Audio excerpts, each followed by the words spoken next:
Apakah ada upaya lain seperti mungkin kita meningkatkan kualitas dukungan alam kita, lingkungan kita terhadap pengurangan nilai risiko? Kalau diurut angka kita masuk dalam hal 5 besar. Saya membayangkan seperti begini. Apakah warna merah ini dan risiko tinggi ini karena takdir? Atau bisa berubah warnanya? Ada enggak teknologi yang bisa mengindikasi sebelum terjadinya gempa? Apakah ada hal-hal yang dapat kita lakukan menggunakan sumber daya alam untuk meminimalisir kerusakan dari bencana alam atau bahkan mencegah terjadinya bencana alam? Saya berharap mungkin dari PT Vale beserta jajarannya bisa memberikan manfaat kepada semua sekolah secara umum, Pak.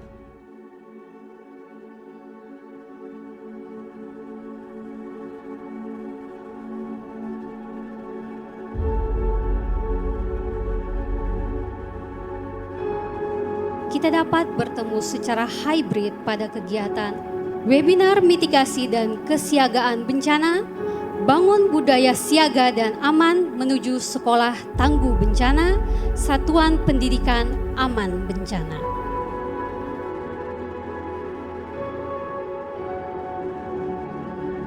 Ada beberapa proses Bapak Ibu dalam memasukkan sebuah pengetahuan baru kepada anak-anak kita lewat proses pembiasaan, lewat kurikulum, dan juga lewat hal-hal yang terkait dengan situasi yang sifatnya dibuat secara khusus seperti simulasi atau peragaan yang intinya adalah membuat anak-anak kita, Bapak Ibu sekalian, punya kemampuan motorik dalam waspada terhadap bencana. Jadi bukan saatnya lagi Bapak Ibu sekolah itu hanya fokus saja ke akademis, namun juga harus bisa membekali anak-anak kita dalam keterampilan hidup, apalagi dalam soal bencana.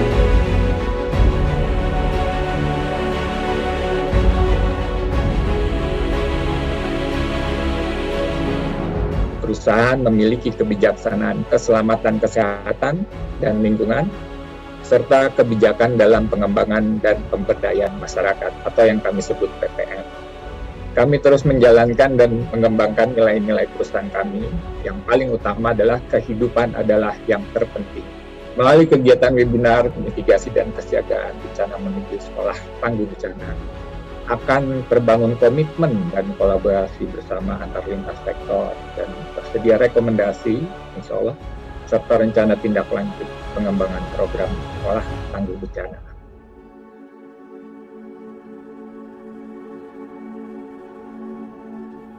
Berdasarkan data BPBD Luhut Timur tahun 2021 terdapat 167 kali bencana. Gempa bumi, ini bikin takut-takut ini Pak. Tidak salah aja saya sampaikan ini.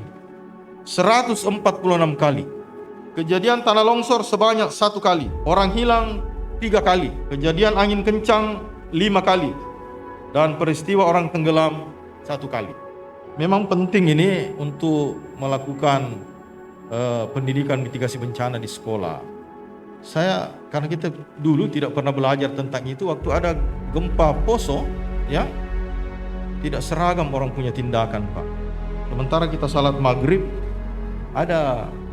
saya tidak rasa, saya sudah di luar masjid juga. Ada imam tetap. Kita tidak tahu bagaimana cara melakukan. Kenapa? Karena kita tidak melalui pendidikan. Nah, kita berharap bahwa hari ini berikan sosialisasi dan kita berharap memang anak-anak kita, generasi muda kita, anak-anak sekolah kita ini diajar, kalau perlu dimasukkan di dalam kurikulum. Seperti tadi Ketua YPS sampaikan. Saya sependapat untuk itu. Kenapa? Karena pendidikan ini melahirkan kebiasaan-kebiasaan baik. Dan karena ini sifatnya motorik, pasti pembelajarannya sifatnya permanen. Kalau ini dimasukkan kurikulum dan dilakukan secara teratur, maka dia akan melahirkan otomatisasi gerakan.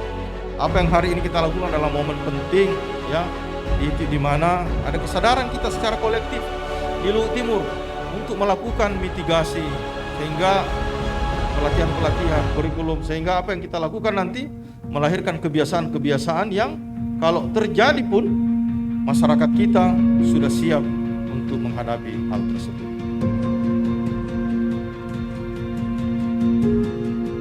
Kalau kita lihat untuk Sulawesi Kita punya salah satu gempa yang paling aktif di dunia yang disebut dengan Palu Koro, yang kemudian kita lihat di sini dia berhubungan dengan satu patahan ini yang juga sangat terkenal di dunia, yaitu patahan Matano. Dan kebetulan patahan Matano itu berada di timur, di kota Sukawako. Nah, kita tahu bahwa kita hidup sekarang di salah satu patahan yang paling aktif di Indonesia, yaitu patahan Matano. Ya, tentu saja kita punya option, ya, kita punya pilihan. Kemudian yang kedua, ya, kita melakukan mitigasi. Kita melakukan mitigasi, ya, dengan cara apa, ya? Dengan cara kita kesiapsiagaan. Artinya kita siap kalau terjadi bencana gempa bumi, apa yang harus saya lakukan? Mitigasinya kayak membangun rumah, ya, dengan memenuhi persyaratan bangunan anti gempa. Supaya apa? Walaupun terjadi gempa, maka rumah saya akan aman. Apa yang harus dilakukan? Ya, tingkatkan kapasitas. Ya, kita mengetahui bagaimana caranya melakukan evakuasi. Apa yang harus kita selamatkan? Bagaimana caranya menyelamatkan orang lain? Kemudian apa yang harus kita lakukan kalau misalnya kita harus melakukan evakuasi dan lain sebagainya. Nomor satu ada di Kota Palu. Nomor dua Luwu Timur. Nah, sekarang kita berbicara dalam konteks Luwu Timur. Nah, kemudian nomor tiga Luwu, ya, kita diselingi sedikit dengan kewenangan, kemudian Luwu Utara. Apa artinya? Ada PR besar, ada PR besar, ya, yang kemudian menjadi tugas kita bersama-sama. Matano Fault Segment, ya, ini adalah yang titik-titik ini adalah titik-titik sebaran fokus gempa, ya. Kemudian garis-garis ini adalah lajur-lajur sumber gempa bumi. Nah, kemarin kita rasakan di Selayar, ya, kemudian di Makassar, ya, walaupun gempanya ada di bagian selatan, ya, di dekat NTT, tetapi karena gempa itu saling berhubungan satu sama lain dan merupakan jalur, ya, tentu saja kita akan rasakan, ya, di sepanjang jalur tersebut. Di Luwu Timur ada 7 sekolah yang terletak di daerah dengan rawan banjir bandang. Ada 185 sekolah, ya, yang dibangun di daerah dengan potensi banjir sedang sampai dengan tinggi. Ada 230 sekolah yang berada di jalur sesar, ya, yang kemudian nanti bisa berpengaruh, ya, ketika terjadi gempa bumi. Kemudian ada 20 sekolah yang dibangun di daerah yang rawan kena longsor. Yang harus kita lakukan adalah kita meningkatkan indeks ketahanan daerah. Jadi ketika indeks ketahanan daerah itu kita tingkatkan, maka indeks risiko bencana itu akan turun. Kita ajarkan dan kita biasakan, kita latih dengan konsisten. Lama-lama kita harapkan menjadi kebiasaan. Kita punya kebiasaan, menjadi karakter, akhirnya menjadi budaya. Nah, ini akan meningkatkan kapasitas, sehingga ketika kapasitas masyarakat itu kemudian naik, ya, kapasitas pemerintah itu kemudian naik. Pemerintah, ya, melalui BPBD-nya itu sudah mempunyai kajian risiko bencana, sudah mempunyai dokumen, ya, tentang rencana penanggulangan bencana. Tata kelolanya sudah bagus, ya, mereka sudah punya tim reaksi cepat yang sangat tanggap. Apa yang harus mereka lakukan, baik itu pra bencana, tanggap darurat maupun juga pasca bencana. Nah, sehingga otomatis kapasitas akan naik. Kapasitas akan naik, tentu saja risiko itu akan. Jadi kita melihat atau menyaksikan kondisi masyarakat yang akan terjadi bencana di daerahnya. Penampakan ini adalah kondisi masyarakat yang tidak siap menghadapi bencana, tentunya menimbulkan kepanikan dan lain-lain.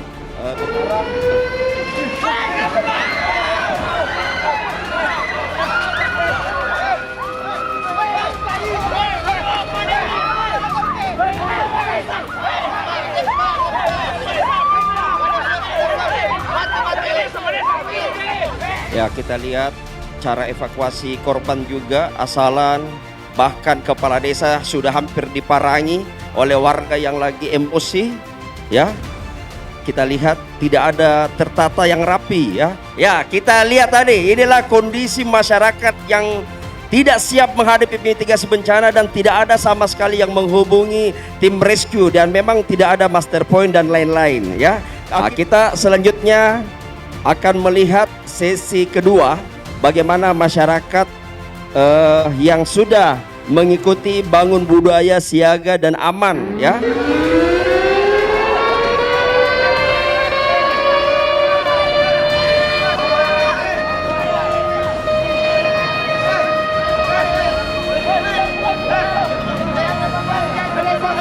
Kita lihat Pak Desa biasanya langsung menghubungi tim rescue, menghubungi Basarnas, BPBD dan potensi SAR. Kita lihat anak-anak sekolah YPS atau anak-anak sekolah di Luhut Timur dipimpin oleh gurunya.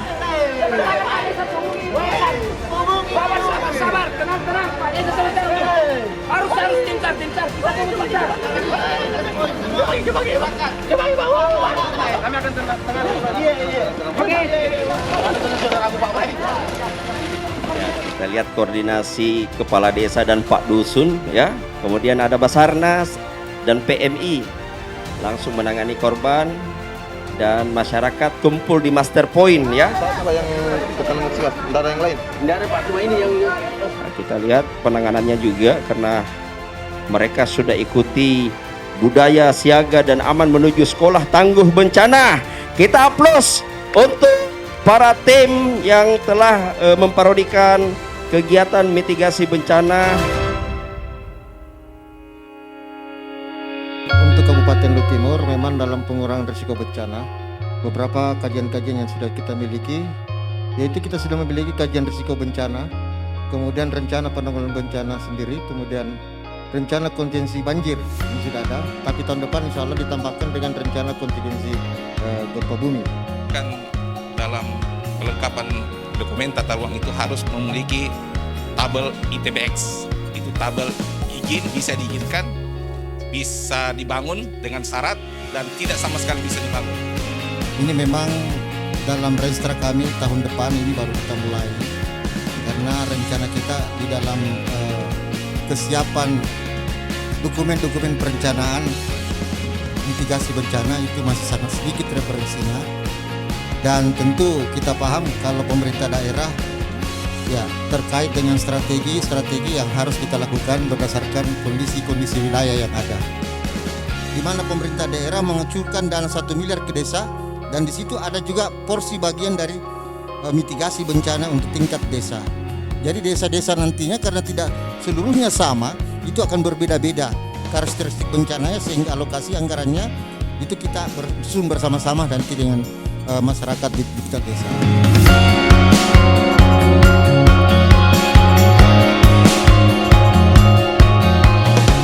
Event ini merupakan salah satu realisasi dari rekomendasi event yang kita laksanakan pada tahun 2020 yang lalu, yaitu kita bercita-cita untuk menjadikan salah satu sekolah di Luhut Timur sebagai sekolah tangguh bencana. Kali ini PT Vale bersama YPS maupun PTFA akan terus melakukan terobosan untuk mencapai cita-cita tersebut, dan Kabupaten Luhut Timur tentunya sebagai sekolah tangguh bencana. Nah, semoga di event berikutnya kita sudah akan lebih maju dan bahkan memiliki sekolah tangguh bencana. Event ini kami diingatkan untuk memaksimalkan semua hal-hal terkait dengan persiapan waspada bencanaan yang kami sebenarnya sudah lakukan. Hanya lewat event ini kami kemudian diingatkan kembali untuk lebih dalam melibatkan sampai ke dalam kurikulum. Dan himbauan kami pada semua sekolah-sekolah yang ada di Luhut Timur untuk kemudian sadar, tanggap, serta menjadi sekolah yang tangguh bencana lewat kesadaran penuh bahwa kita semua yang tinggal di Luhut Timur ini merupakan langganan atau hal-hal atau selalu berkaitan dengan hal-hal yang terkait dengan bencana.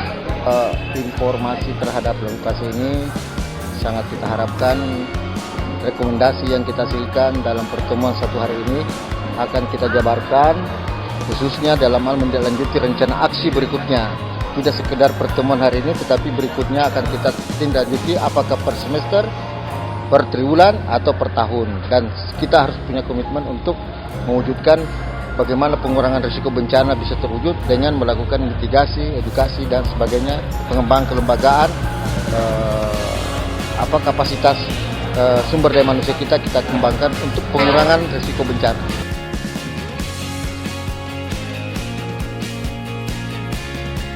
Mungkin gempa dan erupsi silih berganti. Bencana menghempas dasar fondasi. Namun inovasi dan kolaborasi janganlah berhenti menuju Luwu Timur yang menginspirasi.